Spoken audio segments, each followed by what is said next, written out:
अस्सलाम वालेकुम। Programme night addition में हम आपको खुशामदीद कहते हैं।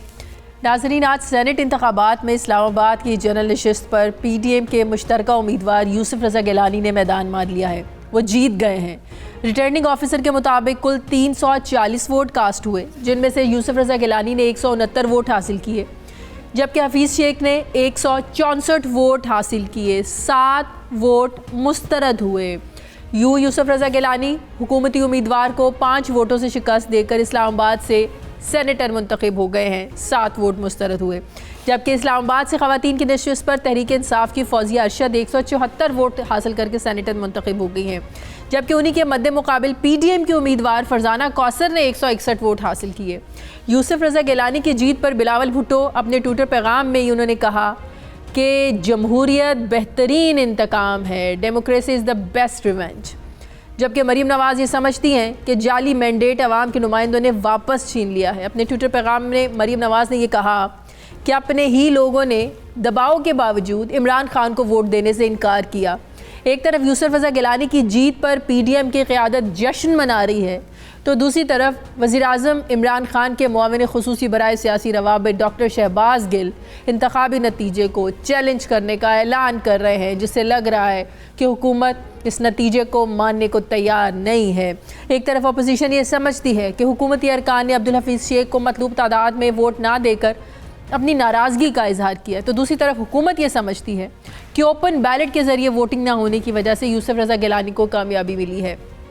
एक तरफ अपोजिशन ये समझती है कि यूसुफ रज़ा गिलानी की जीत PDM के बयानिए की फ़तह है, तो दूसरी तरफ वफाकी वज़रा वोटों की खरीदो फरोख को यूसुफ रज़ा गिलानी की जीत की असल वजह करार दे रहे हैं। मगर नाजरीन, ज़मीनी हक़ाइक़ ये बताते हैं कि हुकूमत इंतखाबी नताइज को तस्लीम करे या ना करे, मगर यूसुफ रज़ा गिलानी की जीत ने हुकूमती सफ़ों में इंतशार को वाज़े कर दिया है। अरकान असम्बली से वज़ीर-ए-आज़म की मुलाकातें मुंतखब नुमाइंदों के गिले शिकवे दूर नहीं कर सकी। PTI के अरकान सेनेट इलेक्शन में टिकटों की तकसीम और हुकूमती कारकर्दगी से मुतमईन नहीं थे। यूसुफ रज़ा गिलानी की जीत से हटकर अगर सेनेट इलेक्शन की हम बात करें तो मजमूई तौर पर आज सेनेट की 37 नशिस्तों पर इलेक्शन हुए। अब तक की इत्तलात के मुताबिक तमाम सियासी जमातें तवक्को के मुताबिक नशिस्तें उन्होंने हासिल की हैं, मगर आम सवाल ये है कि यूसुफ रज़ा गिलानी की जीत की असल वजूहात क्या हैं? क्या यूसुफ रज़ा गिलानी की जीत के बाद PDM की क़यादत वज़ीर-ए-आज़म के ख़िलाफ़ तहरीक अदम एतमाद की तरफ आगे बढ़ेगी? सवाल ये भी अहम है कि क्या हुकूमत को यूसुफ रज़ा गिलानी की जीत को चैलेंज करने की बजाय शिकस्त को तस्लीम करना चाहिए? इसी पर मैं बात करूंगी। मुझे ज्वाइन कर रहे हैं पाकिस्तान पीपल्स पार्टी के सीनियर रहनुमा माहिर कानून बैरिस्टर एतजाज़ एहसन साहब ने मुझे ज्वाइन किया। अस्सलाम वालेकुम, बहुत बहुत शुक्रिया चौधरी साहब। सबसे पहले मुबारक, आपकी पार्टी के रुकन आज सेनेटर मुंतखब हो गए। बड़ा एक गैर मतवक्के जो है ना नतीजा है। ज़ाहिर है PTI के इनके इत्तेहादियों के नंबर ज़्यादा थे, लेकिन अपोजिशन इतना ज़्यादा कॉन्फिडेंट थी कि वाकई लग रहा था कि कोई बड़ा अपसेट हो सकता है, जो आज हो गया। लेकिन एक और चीज़ सामने आ गई कि वाकई जो लोग ओपन बैलेट की मुखालिफत कर रहे थे वही आज जीत गए। किसकी जीत हुई है? बिलावल ने तो कह दिया democracy is the best revenge. Horse trading जीती है, पैसा जीता है, जमहूरियत जीती है? चौधरी साहब, इसमें मेरा नहीं ख्याल कोई हॉर्स ट्रेडिंग का इतना केस बनता है। आप ये देखें, दोनों कैंडिडेट्स में फर्क ही ऐसा था। वोट आप MNA से मांग रहे हैं और पार्लियामेंट से मांग रहे हैं, और एक शख्स है जो पार्लियामेंट को बहुत इज्जत देता है। यूसुफ रज़ा गिलानी स्पीकर रहा है, प्राइम मिनिस्टर रहा है, तो हर रोज बैठा होता था असेंबली में पूरा दिन। एक आदमी है जिससे किसी MNA से पूरे मुंह भी हाथ नहीं मिलाया, उसको नाम भी किसी का याद नहीं, पता ही नहीं कौन कौन है। 10 MNA से ज्यादा उसको नाम, उसके कैबिनेट मेंबर का नाम नहीं आता होगा, उसने कभी सोचा ही नहीं कि उसको ये। और दूसरी तरफ एक आदमी है जो कि उसमें 100 खामियां होंगी, 100 उस पर मतलब इल्जाम आप लगा सकते होंगे। पर जो इलेक्ट्रेट है, वोट मांग जिसने लेना है वो तो उसका तो मतलब आप कह रहे हैं ये शख्सी इख्तिलाफ इसको कह सकते हैं, हम ये नहीं कह सकते। नहीं देख रहे कि जहाँ शख्सियत उन्होंने बेहतर कर खड़ी कर दी है PTI ने, वो फौजिया अरशद वो वोट ले गई है, पूरे ले गई है अपने। बिल्कुल इसको सही। इस तरह देखे ना। बिल्कुल तो सही। ये क्यों कहते हैं कि 10 वोट खरीदे गए हैं या कुछ कैंडिडेट्स में। लेकिन आप ये भी देखें ना, जो अली हैदर गिलानी की रात को वीडियो आई चॉइस साहब, जो वोट ज़ाया करने की वो बात कर रहे थे, बकौल उन्होंने एडमिट भी किया कि हाँ अगर कोई मेरे पास आया मैं तो मिलूंगा, मैं पहले भी मिलता रहा हूँ, मैं आइंदा भी मिलूंगा, मैं वोट ज़ाया करने का तरीका बता रहा था। और आज 7 वोट रिजेक्ट हुए, मुस्तरद हुए, ज़ाया हुए। आपको एक चीज मैं बताऊं, ये वोट जाया या ये वीडियो वगैरह का से कोई कुछ कभी नहीं साबित होता। अच्छा। वीडियो से साबित होता तो जो मुस्लिम लीग नवाज ने वीडियो दी थी जज अरशद की, तो हाँ। मुस्लिम लीग और नवाज किसी अदालत में पेश न किया होता उन्होंने। क्यों नहीं पेश किया, ना सुप्रीम कोर्ट ना हाई कोर्ट। अभी जरदारी साहब हामिद मीर साहब के प्रोग्राम में बात कर रहे थे, वो कह रहे थे कि पीटीआई ने कुछ लोगों को मेरे पास भेजा था स्ट्रिंग ऑपरेशन करने के लिए, मतलब कि वो इस रिजल्ट को अगर एक्सपेक्ट कर रहे थे लेकिन वो कुछ ऐसे सबूत अपने पास रखना चाहते थे। एक ड्रामा कर रचाने की उन्होंने कोशिश की कि किसी तरीके से पैसों के लेन देन की बात करके कुछ रिकॉर्ड कर लिया जाए और कल को जो है ना वो इनके खिलाफ इस्तेमाल किया जाए। तो जरदारी साहब ने कहा कि मुझे पता चल गया ड्रामा, तो मैंने उनको वापस भेज दिया। तो ये कोशिश भी की है बकौल जरदारी साहब के पीजीआई ने। ये होगी अगर वो कहते हैं, जाहिर है उनको ये तो उनके जाती इल्म में बात है ना, सही। वो भी की होगी। और ये भी लगता है ट्रैप करने की बात है जो गिलानी के बेटे को है। अच्छा चॉइस साहब, अब जो हफीज़ शेख साहब है, ये आपको भी पता है आर्टिकल 91 की 91 की शेख 9 के तहत ये वज़ीर बने थे। 6 महीने का वक्त था, फिर इन्हें ज़ाहिर है मेंबर बनना था कौमी असम्बली का या सेनेट का। अब कोई सीट खाली नहीं है तो क्या होगा? अब इनको इस्तीफ़ा दे देना चाहिए, इस्तीफ़ा ले लिया जाएगा? कानूनी तौर पर तो ये नहीं रह सकेंगे ऐसे वज़ीर। यहाँ तो ये वजारत तो इनकी ख़त्म हो जाएगी, ये मशीर बन सकेंगे, फिर मशीर बन जाए। लेकिन फिर वो जो वजारत ख़जाना इतनी बड़ी वजारत है, जो मीटिंग्स होती हैं, कैबिनेट की मीटिंग्स होती है, फिर उस तरीके से तो बैठ तो नहीं सकेंगे बड़े बड़े इजलासों में। नहीं, जो एडवाइजर है वो असेंबली में भी बैठ सकता है, हर जगह बैठ सकता है, सेनेट में भी बैठ सकता है, मीटिंग में भी बैठ सकता है। किसने कहा कि मीटिंग में नहीं बैठ सकता? सर कहते हैं ना कि काबीना के इजलास में सिर्फ इन्विटेशन पे जो है ना वो बुलाते हैं। नहीं नहीं नहीं नहीं, वो ही can be in every respect and equal to a minister, सिर्फ उसका वोट नहीं होते, आइन में लिखा है वोट नहीं दे सकता। नहीं तो फिर रुकावट क्या थी? फिर ये कोशिश क्यों की गई हफीज शेख साहब को जो है ना वो सेनेटर बनाने की? वो जरा मिनिस्टर का इंटरनेशनल बॉडीज में, IMF वगैरह में जरा ज्यादा हाई रैंकिंग होता है। सही। अच्छा, अब पीडीएम की तहरीक आपको लगता है ज़्यादा ज़ोर पकड़ेगी? पीडीएम के बयानियों को तक़वियत मिली है, तहरीक अदम एतमाद भी इसी तरीके से कामयाब हो सकती है? अब देखें आगे कैसे चलता है, क्या इसका असर लिया जाता है।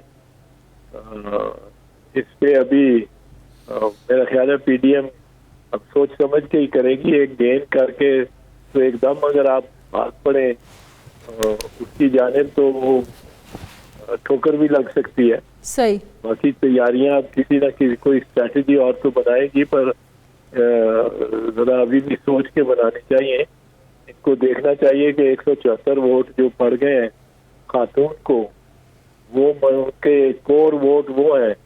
और अगर इमरान इस्तीफा नहीं देते तो इनको मूव करनी पड़ेगी vote of no confidence. Vote of no confidence में मतलब है पीटीआई के और गवर्नमेंट के 177 वोट तो अकाउंट में आए हैं। बिल्कुल बिल्कुल बिल्कुल। अगर वो लिया जाए तो वो इमरान को, हाँ, इस बात को मद्देनजर रखना चाहिए कि नून लीग की उम्मीदवार हारी हैं। हाँ, तो अगर ये vote PDM vote of no confidence move करती है तो पीडीएम को 172 देने पड़ेंगे। अब इमरान खान का ये भी पता नहीं कि वो असेंबली डिसॉल्व भी कर दें। कुछ लोग कह रहे हैं कि वो डिसॉल्व कर दे और कहे आओ इलेक्शन में, और फिर इनके पीछे प्रोपेगेंडा में। पीटीआई ये नतीजा मानने को तैयार नहीं है चौधरी साहब, वो कह रहे हैं हम इसको चैलेंज करेंगे। क्या चैलेंज करने से नतीजा बदल सकता है? चैलेंज का कोई खास, हाँ, इम्पैक्ट तो कोई नहीं होगा। इनके अपने लोगों ने अगर वफादारियां बदली हैं, इत्तेहादियों ने बदली हैं, इसमें पीडीएम का क्या कसूर है? नहीं नहीं नहीं, उससे कुछ नहीं बनेगा, कोई फर्क नहीं पड़ेगा आप समझ रहे हैं चैलेंज करने से? हाँ ठीक है, बहुत बहुत शुक्रिया। पाकिस्तान पीपल्स पार्टी के सीनियर माहिर कानून चौधरी एतजाज़ एहसन साहब मेरे साथ थे।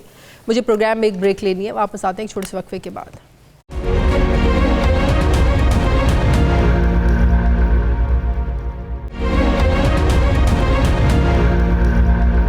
ब्रेक के बाद एक बार फिर से आपको खुशामदीद कहते हैं। साबिक secretary election commission Kanwar Dilshad साहब ने मुझे ज्वाइन किया। अस्सलाम वालेकुम, बहुत बहुत शुक्रिया कंवर साहब आपका।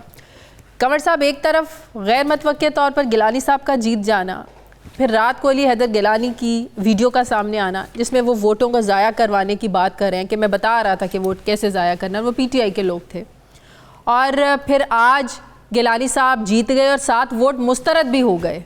अगर इन सब को लिंक करें तो आपको लगता है कि रात की वीडियो का ही कमाल है?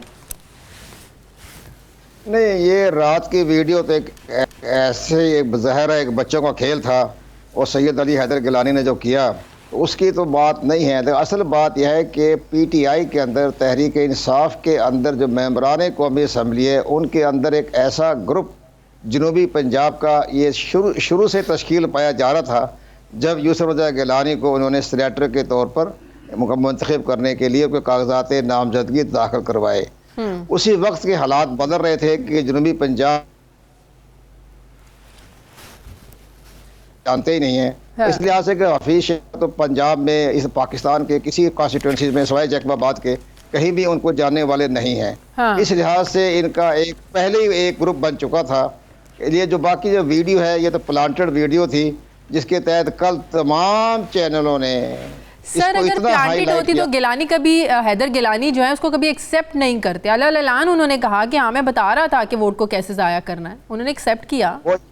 नहीं, वो बात यह है कि जो लोग उनसे मिलने गए, 3 महीने मिलने गए, तो उन्होंने उसकी वीडियो बनाई ना, उन्होंने वीडियो और आईडी उन्होंने बनाई ना। उसको बाद में उन्होंने अपनी पार्टी को दिया, मीडिया सेल को दिया। उन्होंने पूरे पाकिस्तान में इसको सरकारी तौर पर उसको इनकरेज किया गया। पाकिस्तान के तमाम TV चैनलों ने उसको हाईलाइट किया। हाँ। जबकि मेरा शुरू से पॉइंट ऑफ व्यू ये था कि इसकी कोई कानूनी हैसियत नहीं है। ये इसमें हमारा जो इलेक्शन एक्ट है वो खामोश है इसके बारे में। तो बैठ के ड्राइंग रूम में बैठ के बातें करते जाते हैं, और हमारे जब जो लोग बैठते हैं ना, फैसला करते हैं कि हमने वोट रिजेक्ट कैसे करना है, कैसे करना है, बैठ के मशवरे होते हैं ये कि हमने पार्टी के सरबराह को नहीं देना, हमने पार्टी रिजेक्ट करना है। ये जो 7 वोट जो रिजेक्ट हुए हैं ये दानिस्ता तौर पे किए गए। हाँ, जाहिर है फौजिया अरशद तो जीती है ना, उनको तो वोट पूरी पार्टी ने दिए हैं जी, उनकी पार्टी दिए हैं। और जब देख हफीज शेख के बारे में प्राइम मिनिस्टर की जो पॉलिसी थी उस पर उन्होंने एतमाद का इजहार नहीं किया। उन्होंने इसके ऊपर असल अपोजिशन के पास 160 वोट है, बल्कि 159 है, और यूसुफ रज़ा गिलानी ने 169 लिए। 10 वोट तो उन्होंने ज्यादा एक्स्ट्रा हासिल कर लिए, और साथ ही 6-7 वो रिजेक्ट हो गए, रिजेक्ट तो दानिस्ता हुए हैं। तो अब ये जो आज का जो फैसला हुआ है, तो वजीर आजम साहब को इदराक होना चाहिए कि उनकी पार्टी के अंदरूनी ग्रुप ने उन पर अदम एतमाद कर दिया है। हाँ। इससे पहले कि पार्टी के अंदर कोई फॉरवर्ड ब्लॉक बने, कोई लीडरशिप अपने जो पार्लियामेंट तो अब हफीज शेख साहब आर्टिकल 91 की शिक 9 के तहत वजीर बने थे, 6 महीने का वक्त था, 2 महीने रह गए हैं, अब कोई सीट भी खाली नहीं है। अब क्या वो इस्तीफा दे देंगे, इस्तीफा ले लिया जाएगा उनसे, कोई और तो रास्ता है नहीं? वो तो ख़त्म हो गया ना, उनको दोबारा अपनी एडवाइजरी पे आएंगे वो। अब वो वजीर ख़जाना जो बनाया गया था वो उनकी आज ख़त्म हो गई है। हाँ। वो वो ख़त्म हो गया, ज़ाहिर है उनकी तमाम जो है मामलात ख़त्म हो गए। वो अपना इस्तीफ़ा देंगे वजारत ख़जाना से, तो फिर अपनी एडवाइजरी पे स्टेप पे आ जाएंगे, या अपना सामान उठा के दुबई चले जाएंगे। मेरा ख्याल ये है कि वो अगले हफ्ते या 10 दिन में, 15 दिन में, या 11 मार्च से पहले वो दुबई चले जाएंगे। उन्हें पाकिस्तान से तो कोई दिलचस्पी मतलब नहीं है। कि कोई और रास्ता नहीं निकल सकता उन्हें रखने का? कोई रास्ता है ही नहीं। वो तो रास्ता यही है कि अपने दुबई जाने का रास्ता है, बाकी तो कोई रास्ता नहीं है। अच्छा, इस्लामाबाद हाई कोर्ट ने फैसल वाउडा नाहली केस का भी फैसला सुनाया। इस्लामाबाद हाई कोर्ट ने कहा कि फैसल वाउडा का इलेक्शन कमीशन में जमा कराया गया बयान हल्फी बज़ाहिर झूठा है। फैसल वाउडा के झूठे बयान हल्फी के मामले पर इलेक्शन कमीशन फैसला करे। तो मतलब ये है कि अब वो सेनेटर बन गए हैं, अभी भी वो तलवार लटक रही है कि सेनेटरशिप से वो नायल हो सकते हैं अगर इलेक्शन कमीशन फैसला करता है झूठे बयान हल्फी पे? इलेक्शन कमीशन जो फैसला करेगा उसके मुताबिक उसको ताहयात है, उसको नाहिल करार दिया जाएगा, क्योंकि वो आर्टिकल 62(1)(f) की जद में हैं। उन्होंने हल्फिया बयान गलत जमा कराया, उन्होंने अपने कागजात नामजदगी में हक़ाइक़ छुपाए, उसी हक़ाइक़ छुपाने के जुर्म में नवाज शरीफ जो है ताहयात गए। इस तरह जहांगीर तरीन जो है वह भी ताहयात उनको नाहिल करार दिया गया। तो फैसल बड़ा जब ताहयात नाहिल करार दिया जाएगा तो वो पाकिस्तान तहरीक इंसाफ की मेंबरशिप से भी लाताल्लुक़ हो जाएंगे, कि उसमें गुंजाइश ही नहीं है कि जो आदमी नाहल हो जाए तो वो फिर पार्टी का मेंबर भी नहीं बन सकता। तो पार्टी की मेंबरशिप भी गई, सेनेटर भी गई, तो वो भी मेरे ख्याल में चले जाएंगे लंदन, उनका भी बसेरा लंदन में होना है। बिल्कुल सही। अच्छा, अब ज़ाहिर है ये भी साबित हो गया कि खुफिया बैलेटिंग से हुकूमत को नुकसान हुआ है, अपोजिशन को फ़ायदा हुआ है। ऑल्दो वज़ीर-ए-आज़म कहते थे कि अगर खुफिया बैलेटिंग भी हुई तो अपोजिशन वाले ही रोएंगे।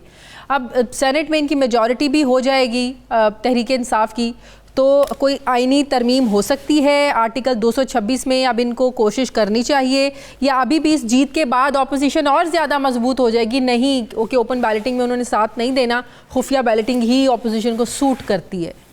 आर्टिकल 256 में तरमीम हो ही नहीं सकती, वो आईनी ढांचा है। हाँ। अच्छा, इसी तरह आईनी ढांचा आर्टिकल 226 वो भी आईनी ढांचा है, उसमें भी तरमीम नहीं हो सकती। और ये खुफिया बैलेट का तो स्कैंडल था भाई, किस बात का खुफिया बैलेट?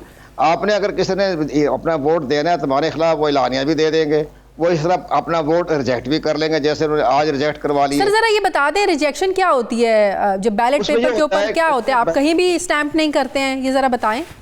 उसमें यह होता है कि जो आपको बैलेट पेपर दिया जाता है उस पर एक बाकायदा एक तरीक़ाकार है कि आपने प्रायोरिटी 1 देनी है, जो कौमी असम्बली में प्रायोरिटी 1 ही बनती है। हाँ। उसमें एक सीधा निशान लगाता है, एक जो होता है ना, एक ऐसे करके। हाँ। अंग्रेजी में 1 नहीं लिखा जाता। हाँ। सीधा लिखा था, एक अलफ भी नहीं लिखा जाता, एक लिखा जाता है। उसके ऊपर जब रिजेक्ट करते हैं तो उसको लोग दायरा लगा देते हैं।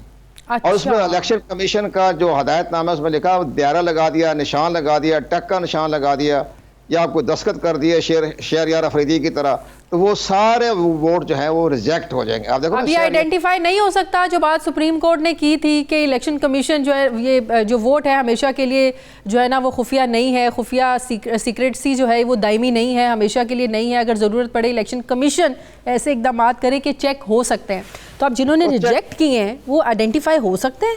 हाँ, देखें, जो आपके जो रिजेक्ट हुए हैं वो तो आज भी उनके पोलिंग एजेंट को, शेख हफीज़ को और जैन कुरैशी को दिखा दिए गए थे कि जनाब ये रिजेक्ट हो गए हैं। वो तो दिखाना पड़ता है, पोलिंग एजेंट को दिखा देते हैं ये रिजेक्ट हो गए। अब ये अदालत में जाएंगे, जैसे कह रहे हैं जी हमने चैलेंज करना है, तो फिर बन जाएगा election tribunal, senate election tribunal. वो जज जो है वो 6 या 7 रिजेक्टेड वोट वो देख लेगा, लेकिन जो असली वोट है, ओरिजिनल वोट है, उनको कोई चेक नहीं कर सकता, उनको देख नहीं सकता, वो सीक्रेट रहेंगे, वो तो बकायदा बंद। सर रिजेक्शन में भी अगर 6 वोट जो हैं, ज़ाहिर एक तो शहरयार अफरीदी का तो वो ख़त्म हो गया ना, बाकी 6 भी अगर हुकूमत के हक में जाएं तो चैलेंज जो है ना वो इनका कामयाब हो सकता है, फिर ही हफीज़ शेख साहब हो सकते हैं, जो बड़ी इम्पॉसिबल सी बात लग रही है। नहीं, वो जो रिजेक्ट खत्म हो गया ना, वो तो आपके सामने रिटर्निंग ऑफिसर ने रिजेक्ट कर दिए। तो फिर चैलेंज किस बुनियाद पर होगा? बस वैसे ही ऐसे लोगों को अपना दिखाने के लिए कि अभी हम शिकस्त तस्लीम नहीं किए, अभी हमारे पर रास्ते खुले हुए, हम अदालतें जाएंगे, हाई कोर्ट जाए, सुप्रीम कोर्ट जाए, जहाँ मर्जी चले जाए, वो तो रिजेक्ट हो गया, खत्म हो गया। बैलेट पेपर पर जैसे निशान लग गया वो रिजेक्ट हो गया, और सुप्रीम कोर्ट क्या या अक़वाम मुत्तहिदा चल जाए, वहाँ कुछ भी नहीं होना। अच्छा। ये तो हमने भी देखे, हमने भी तमाम इलेक्शन करवाए हैं जहाँ पेपर रिजेक्ट हो गए और सुप्रीम कोर्ट तक वो रिजेक्शन खत्म हो जाती है, तस्लीम किया जाता है। मतलब कि हफीज शेख और जैन कुरैशी को पता चल गया कि धोखा किसने दिया है, वो इनके अपने लोग हैं या इत्तेहादी हैं। इसका मतलब पार्टी में अब तक पता चल गया होगा प्राइम मिनिस्टर साहब को। प्राइम मिनिस्टर साहब को तो शुरू से पता था कि मेरे साथ क्या होने वाला है, लेकिन बहरहाल वो अपने ज़िद हटदर्मी अना पे बैठे हुए हैं। तो आज ही उन्हें चाहिए था कि जो कि मेरे लोगों ने मुझ पर एतमाद नहीं किया, तो मैं अपने स्टेप डाउन हो जाता हूँ, मैं मुस्तफ़ी हो जाता हूँ। मैं ठीक है, मुस्तफ़ी हो जाना भी एक बहुत बड़ी शान की बात है। जैसे वो अपनी तकरीर में कहा करते थे कि जी फ़लाँ मुल्क का प्राइम मिनिस्टर ने मुस्तफ़ी हो गया, फ़लाँ मुल्क का ऑस्ट्रेलिया का चला गया, स्वीडन का चला गया, लंदन का चला गया, मिसाल देते थे हमें। तो आज इससे बड़ी शिकस्त अच्छा, सेनेट के इलेक्शन में अगर इस तरह के गैर मुतवक्के नताइज आएँ तो ये इलेक्शन कमीशन की नाकामी है, क्योंकि अभी शाह महमूद कुरैशी साहब प्रेस कॉन्फ्रेंस कर रहे थे, उन्होंने कहा कि इलेक्शन कमीशन शफाफियत में नाकाम हो गया, इलेक्शन को शफाफ बनाने में नाकाम हो गया। तो इलेक्शन कमीशन की जो नाकामी है ये वाजे हो जाती है कि वो साफ शफाफ इलेक्शन नहीं करवा सका, जिसकी बात सुप्रीम कोर्ट ने भी की थी कि इलेक्शन कमीशन ऐसे इकदाम करे जो शफाफियत को यकीनी बनाए। आप सुप्रीम कोर्ट से हम ये पूछेंगे बड़े अदब के साथ, जी बताएं क्या तरीका होगा शफाफियत का? शफाफियत का तरीका तो यही है तो कहा था आप ऐसी टेक्नोलॉजी लेके आए, ऐसे बैलेट पेपर्स लेके आए। आने वो टेक्नोलॉजी नहीं बनती थी। हमें चीफ जस्टिस साहब जो है उन्होंने इशारा दिया कि टेक्नोलॉजी बना दें, और इलेक्शन कमीशन आइंदा इंतखाबात के लिए वो टेक्नोलॉजी बना रहा है, उसका आज मुझे पता चला है, और बहुत शानदार बना रहा है। सही, बहुत बहुत शुक्रिया। साबिक सेक्रेटरी इलेक्शन कंवर दिलशाद साहब मेरे साथ थे। मुझे प्रोग्राम में एक ब्रेक लेनी है नाज़रीन, वापस आते हैं एक छोटे से वक्फे के बाद।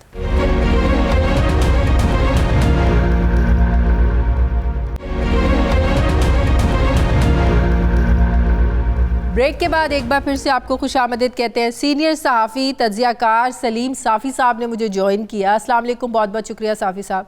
साफ़ी साहब, बड़ा गैर मतवक्के रिज़ल्ट आया है इस्लामाबाद की जनरल नशिस्त पर। गिलानी साहब की जीत, हफीज़ शेख साहब की हार, लेकिन वही PTI के जो लोग हैं वो फौजी अरशद को कामयाब करवा देते हैं और हफीज़ शेख साहब को नाकाम करवा देते हैं। अब कितने बड़े सवाल इस पर पैदा हो जाते हैं कि ये पार्टी का इंतशार था, पार्टी के अपने सफ़ों के अंदर इंतशार है, या सिर्फ एक शख्सियत के ख़िलाफ़ PTI के कुछ लोगों ने वोट दिया। और अब कहा जा रहा है, अभी शाह महमूद कुरैशी साहब ने प्रेस कॉन्फ्रेंस की और कहा कि वज़ीर आज़म अब एतमाद का वोट भी लेंगे शिकस्त के बाद।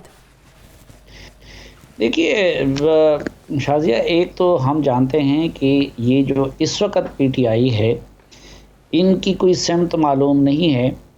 ये अभी जो मैं आपसे गुफ्तगू कर रहा हूँ तो प्रेस कॉन्फ्रेंस हो रही है जिसमें शाह महमूद कुरैशी साहब हैं, असद उमर साहब हैं, फवाद चौधरी साहब हैं, और अब इसमें कोई एक को मशरिक़ से लाया गया है, कोई मगरिब से लाया गया है।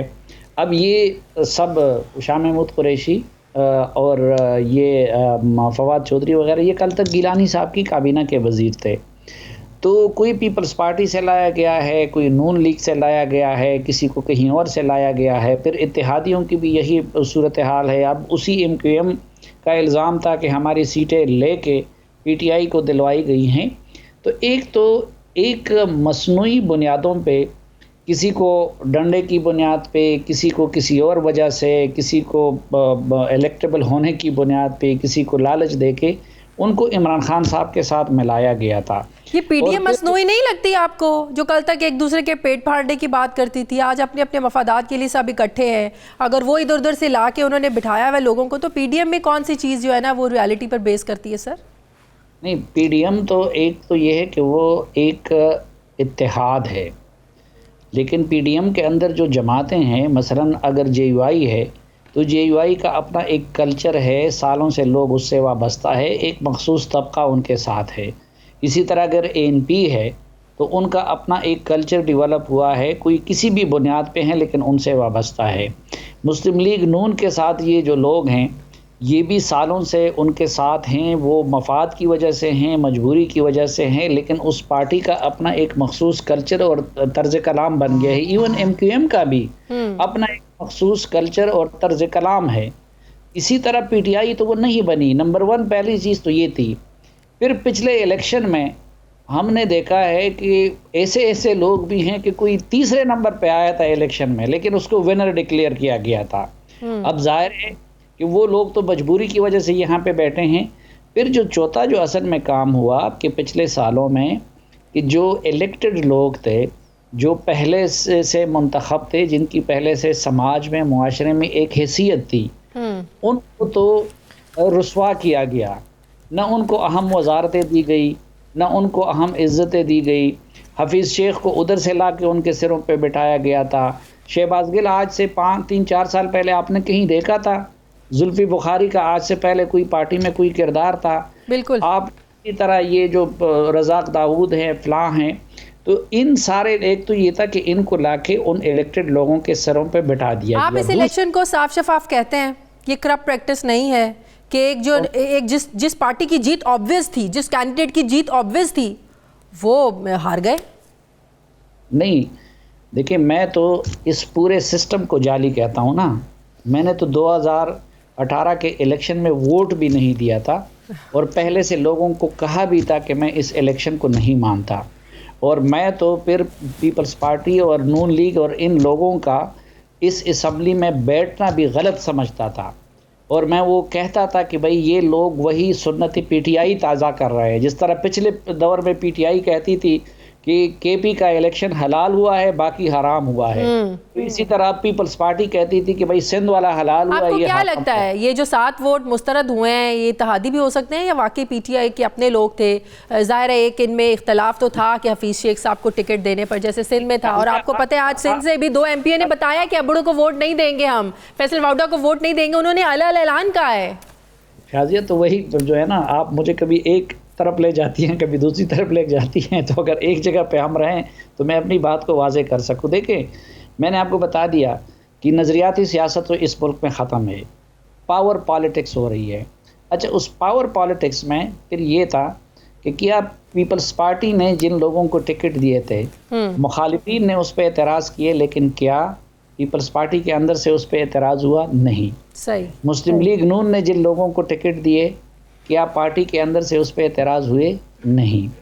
अच्छा, फिर बाकी जमातों ने जो कुछ किए, जो पीटीआई ने जिन लोगों को टिकट दिए, तो पीटीआई ने पहले तो ये है कि सिंध की तंजीम ने कहा और लियाकत जतोई ने कहा, तंजीम ने तहरीरी शक्ल में कहा कि ये फ़लाँ के ATMs हैं, इसलिए उनको टिकट दिया गया है। बिल्कुल। मैं खैबर पख्तूनख्वा में जानता हूँ, मसलन ये जिनको पहले टिकट दिया गया उनसे वापस ले लिया गया। मैना खान अफरीदी सालों से इमरान खान के साथ वाबस्ता है, धरनों में भी डंडे का है, लॉकडाउन में भी डंडे का है, जेल में भी गया, उनसे वापस ले लिया गया। अब जिन लोगों को दे दिए गए हैं, उनका आज से चंद माह या चंद साल कबल पीटीआई से कोई ताल्लुक़ नहीं था। बिल्कुल। सब लियाकत तरक़ई अरबपति, मोहसिन अजीज़ अरबपति, ज़ीशान खानज़ादा अरबपति। एक बात बताएं, ठीक है, ये अभी जो हमारे अफरीदी साहब, वो ताज अफरीदी, वो अरबपति। बिल्कुल बिल्कुल। अच्छा, एक बात बताएं, वहाँ पे आप देखें कि खुद अपोजिशन के वोट तोड़े गए हैं, यानी इसका मतलब ये है कि उन्होंने तो नाराज़गी का इजहार नहीं किया था ना। हाँ। ANP वालों ने, जमात इस्लामी वालों ने, जो अपोजिशन के लोग पीपल्स, उन्होंने अपने कैंडिडेट पे पहले से नाराज़गी का इजहार नहीं किया था, लेकिन उसके बावजूद उनके वोट कम हुए हैं। फरतुल्लाह बाबर। अच्छा, एक और चीज़ समझाएं मुझे, अब्दुल कादिर को एतराज़ हुआ, पीटीआई ने टिकट वापस ले लिया, बाद में उसकी जगह ज़हूर साहब को जो कैंडिडेट खड़ा किया उसको भी दस्तबरदार करवा दिया, लेकिन वोट आपने BAP के साथ, बाप के साथ मिलकर अब्दुल कादिर को ही दिया है। ज़ाहिर है दोनों के इत्तेहाद की वजह से वो जीते हैं ना। अगर आपकी पार्टी ने सपोर्ट करना ही था अब्दुल कादिर को, तो फिर ये गेम चलाने की या ये कंट्रोवर्सी पैदा करने की क्या ज़रूरत थी? फिर उनसे टिकट वापस क्यों लिया अगर उनको वोट ही देना था तो? नहीं, देखिए, यही तो मैं अर्ज़ कर रहा हूँ कि देखिए, पीपल्स पार्टी का तारीख़ कोई शानदार नहीं है। पीपल्स पार्टी माजी में भी ख़रीद व फ़रोख्त में मुलव्विस रही है। पिछले इलेक्शन में पहले बलूचिस्तान में हुकूमत गिराना और फिर सेनेट के इंतखाबात की ख़रीदारी का काम पीटीआई और पीपल्स पार्टी ने मिल के किया था। ये सब अपनी पे। लेकिन मैं जो अर्ज़ कर रहा हूँ वो ये कि ख़ुद पीटीआई की क़यादत ने इतना मवाद फराहम किया था कि उसकी वजह से हर जगह पे उसका MPA भी तपा हुआ था और हर जगह पे उसका MNA भी तपा हुआ था। अभी आपने खुद बलूचिस्तान का जिक्र किया, 7 MPAs हैं वहाँ पे। हाँ। टिकट अलाट करते वक्त वहाँ का जो पार्लिमानी लीडर भी है, जो वज़ीर आज़म का माविन खसूसी भी है और जो वहाँ पे सूबाई वज़ीर भी यार मोहम्मद रिंद, उनसे नहीं पूछा गया। बिल्कुल। फिर जिस बंदे को दे दिया गया उनसे टिकट वापस ले लिया गया। तो आप मुझे बताइए कि वो लोग क्या दिल से उनको चाहते हैं? अभी मैं देख रहा था असद उमर से वजारत छीन ली गई है और उसकी जगह हफीज़ शेख को लाया गया। ये तो लोगों ने इनको वोट दिया था स्टेटस क्वो के ख़िलाफ़ ना। लेकिन ये हफीज़ शेख कल गिलानी साहब का भी वज़ीर था, मुशर्रफ का भी वज़ीर था।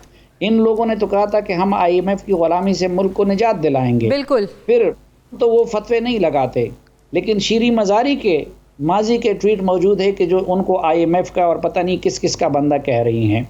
तो ये ख़ुद इनकी पार्टी के अंदर, ये मैं नहीं कहता कि पीपल्स पार्टी ने अपनी उन रिवायतों को भी ज़िंदा किया होगा, लेकिन हकीकत ये है कि अगर आज़ाद छोड़ा जाए, ये हमारे और आपके साथ महफ़िलों में बैठते नहीं है, MNAs जो छोड़ें, वज़ीर आके हमारे साथ बैठते और वो लहजा इस्तेमाल करते हैं अपनी लीडरशिप बारे में और अपनी हुकूमत। लेकिन आज जो गिलानी साहब की जीत और हफीज़ शेख साहब की हार है, आप क्या समझते हैं कि जो PTI के लोग हैं या इत्तेहादी हैं, उन्होंने इमरान खान साहब पर अदम एतमाद किया या एक शख्सी इख्तलाफ हम इसको समझे? क्योंकि आप देखें ना, फौजिया अरशद साहिबा तो जीत गई, उनको तो पार्टी के सब अरकान ने वोट दिया।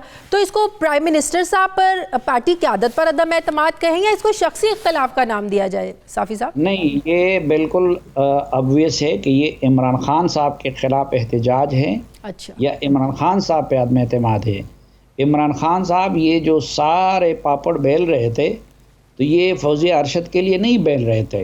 हाँ। कभी उन्होंने भी उनका नाम नहीं लिया। हाँ। ये कानून बदलने की कोशिश करना ये ओपन बैलेटिंग करना, ये आरिफ अलवी से एक गैर कानूनी रेफरेंस भिजवाना, फिर ये पार्लियामेंट के अंदर ऑर्डिनेंस उनसे पेश करवाना, ये सारी चीज़ें तो हर किसी को पता था कि हफीज़ शेख के लिए की जा रही हैं। अगर हफीज़ शेख की जगह कोई और कैंडिडेट होते तो आपको लगता है कि रिजल्ट आज मुख्तलिफ होता?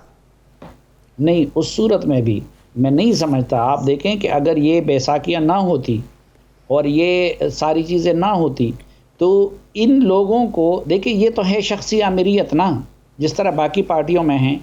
और इमरान खान साहब तो इस मामले में बदतरीन, यानी वो तो बिल्कुल इख्तलाफ बर्दाश्त नहीं करते, लेकिन ये पहला मौका था कि उन लोगों को अपने इख्तलाफ या नाराज़गी के इजहार का मौका मिल गया था। बिल्कुल सही। नूर आलम खान इससे पहले क्या पब्लिकली नहीं बोले हैं?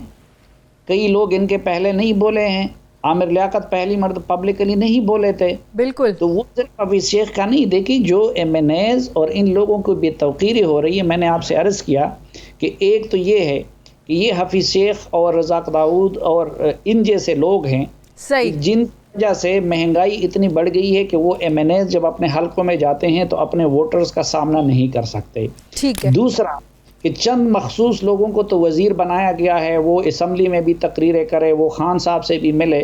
आपने उस रोज़ कराची के एक MNA का वो वीडियो देखा होगा कि जिसमें वो कहते हैं कि मैं 10 दिन से 5 मिनट के लिए टाइम मांग रहा हूँ कराची के मुझे टाइम नहीं देता। तो वो हर लिहाज से वो लोग बेतौकीर हो गए हैं। सही। और ये मैं कि अब भी उनको पूरा मौका नहीं मिला। ठीक है। बल्कि वो पूरा मौका नहीं मिला रिवेंज लेने का। ये ज़्यादा रिएक्शन दिखा सकते हैं। सही। बहुत बहुत शुक्रिया। सीनियर सहाफ़ियाकार सलीम साफ़ी साहब मेरे साथ थे। मुझे प्रोग्राम में एक ब्रेक लेनी है नाज़रीन, वापस आते एक छोटे से वक्फे के बाद।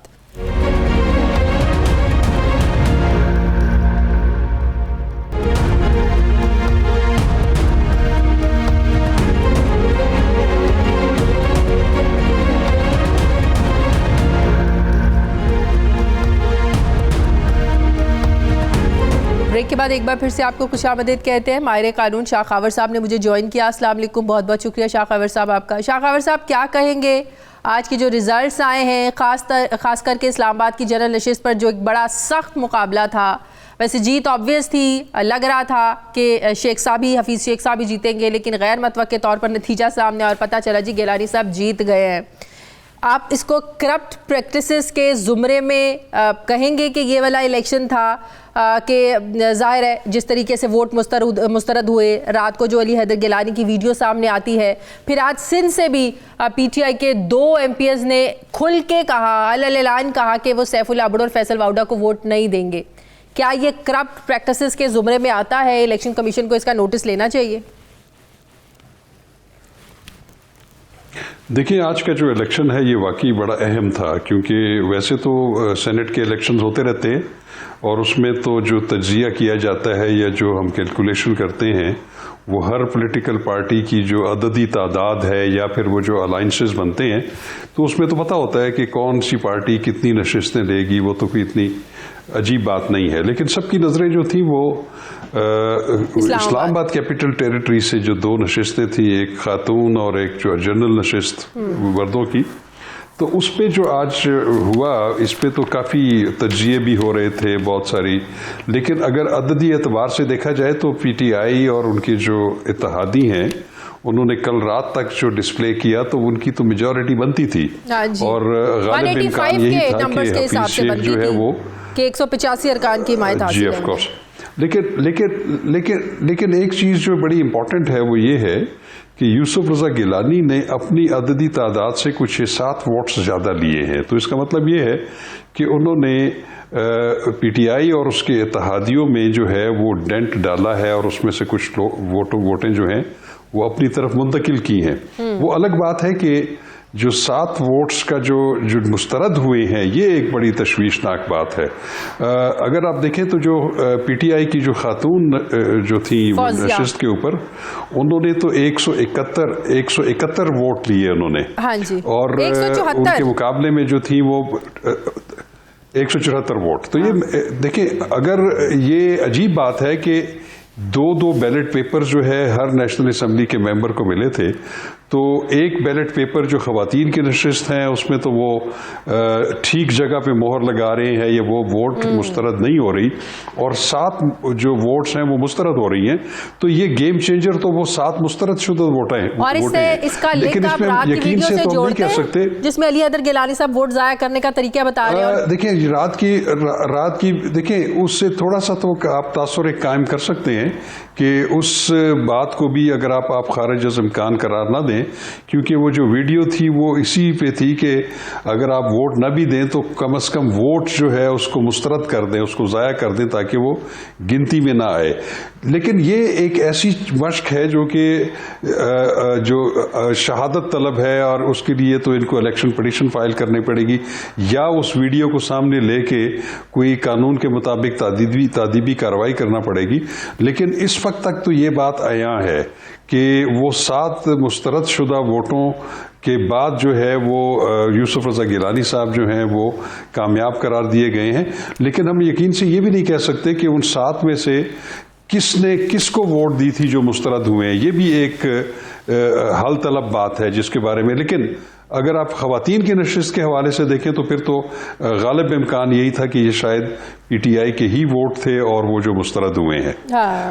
जहां तक इसके करप्ट प्रैक्टिसेस का ताल्लुक है, यही मैं आपसे सवाल पूछने लगी थी कि सुप्रीम कोर्ट ने, तो आपको भी याद है ना, जो वोट हैं सुप्रीम कोर्ट ने, नहीं मैं आपको अर्ज कर देता हूं, प्लीज, उसमें कोई ऐसी जी मैं अर्जी कर रहा हूं कि जो सेनेट ऑफ पाकिस्तान में जो वोट देने का जो फैसला होता है पॉलिटिकल पार्टीज का या पार्लिमानी पार्टी का, वो ठीक है, उसका एक इखलाकी असर तो है, एक इखलाकी तौर पे तो वो पाबंदी है कि वो किसी और को वोट ना दें। हाँ। लेकिन आइन और कानून जो है वो हर वोटर को ये इजाजत देता है कि वो अपनी मर्जी के मुताबिक भी अपने पार्टी की हिदायत के बरअक्स भी जो है वो वोट दे सकते हैं, क्योंकि आर्टिकल 63A जो है जो कि डिफेक्शन क्लॉज को या फ्लोर क्रॉसिंग की जो शिक है, उसमें सेनेट का इलेक्शन या वोट जो है वो कोई भी मेंबर अपनी पार्टी की राय के अगर मुखालफ भी देता है तो उस पर कोई ऐसी कानूनी कदगन नहीं है, उसका कोई ऐसा पीनल कॉन्सिक्वेंस नहीं है। लेकिन कोई बिल्कुल सही कह रहे हैं, कोई बाइंडिंग नहीं है। लेकिन सुप्रीम कोर्ट ने जो मुतनासिब नुमाइंदगी की बात की थी जब सदारती रेफरेंस पे हेयरिंग चल रही थी, सुप्रीम कोर्ट ने कहा था कि जिसकी जितनी सीटें बनती हैं उसको उतनी मुतनासिब नुमाइंदगी मिलनी चाहिए। लेकिन आप देखें ऑपोजिशन को इस वक्त 100 का है सेनेट हाउस, 53 ऑपोजिशन की बन रही हैं, हुकूमत की 47 बन रही हैं। अगर अददी एतबार से देखा जाए तो मेजॉरिटी ये हुकूमत की बनती थी, तो मुतनासिब नुमाइंदगी का जो फॉर्मूला था वो तो नाकाम हो गया, जो बात सुप्रीम कोर्ट ने की थी। देखिए बात यह है कि सुप्रीम कोर्ट पाकिस्तान ने जो अभी हालिया अपनी जो मशवरा दिया है या राय दी है सदर मुमलिकत के रेफरेंस में, वो उनकी राय अपनी जगह पे है और उसका कोई मैं नहीं समझता कि वो चूंकि फैसला नहीं है, सुप्रीम कोर्ट ऑफ पाकिस्तान का कोई भी फैसला, उसकी कोई भी जजमेंट जो है वो लागू होती है हर इदारे के ऊपर, चाहे वो जुडिशल अथॉरिटीज़ हैं या इलेक्शन अथॉरिटीज़ हैं या कोई भी सिविलियन अथॉरिटीज़ के ऊपर। लेकिन चूंकि ये फैसला नहीं था, ये एक मशवरा मांगा गया था सदर मुमलिकत की जानिब से सुप्रीम कोर्ट ऑफ पाकिस्तान से, और उन्होंने मतलब कि बाइंडिंग नहीं थी इलेक्शन कमीशन पर कि इलेक्शन कमीशन उस पर अमल दरामद करे, या इलेक्शन कमीशन की सवाबदीद थी, आप ये कह रहे हैं? इलेक्शन कमीशन, देखिए जी बात यह है कि इलेक्शन कमीशन खुद एक खुद मुख्तार और आज़ाद इदारा है, हाँ, जिसकी जो है इख्तियारात और फ़राइज़ जो हैं वो आईने पाकिस्तान ने मुरतब किए हुए हैं, और उनके एक ड्यूटी में ये भी शामिल है जो कि सुप्रीम कोर्ट ऑफ पाकिस्तान ने अपना जो राय दी है उसमें भी उन्होंने लिखा हुआ है कि इलेक्शन कमीशन ऑफ पाकिस्तान को आर्टिकल 218(3) के तहत जो इख्तियारात दिए गए हैं उसमें ये भी है कि उन्होंने करप्शन और करप्ट प्रैक्टिसेस को जो है रोकना है और उसके खिलाफ कार्रवाई करनी है।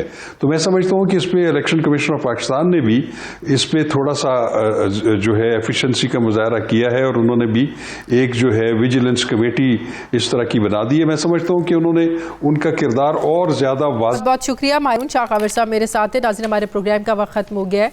प्रोग्राम के लिए आप हमें फीडबैक ज़रूर दीजिएगा, अपना ख्याल रखिएगा। मुझे इजाज़त दीजिए, अल्लाह हाफिज़।